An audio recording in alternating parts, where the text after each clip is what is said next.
Pasukan terjun payung Rusia hancurkan kendaraan tempur dan personel Ukraina di arah Sumy.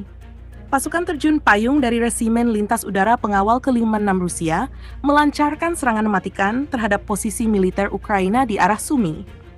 Serangan tersebut berhasil menghancurkan kendaraan lapis baja, personel tempur, serta drone milik Ukraina dalam sebuah operasi yang terdokumentasi dalam video udara. Dalam rekaman yang beredar luas di kanal media sosial pro-Rusia, tampak bagaimana drone-drone tempur milik Rusia secara sistematis menargetkan dan melumpuhkan kendaraan tempur musuh. Ledakan terlihat mengenai kendaraan serta kru yang berada di sekitarnya, termasuk penghancuran unit drone pengintai Ukraina. Operasi ini diklaim sebagai bagian dari upaya Rusia untuk menggagalkan serangan balik pasukan Ukraina di wilayah tersebut.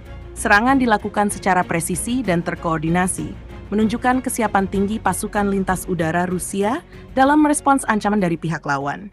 Hingga saat ini, belum ada tanggapan resmi dari militer Ukraina terkait klaim serangan ini. Namun, wilayah arah Sumy memang diketahui menjadi salah satu titik panas dalam eskalasi terbaru di medan perang.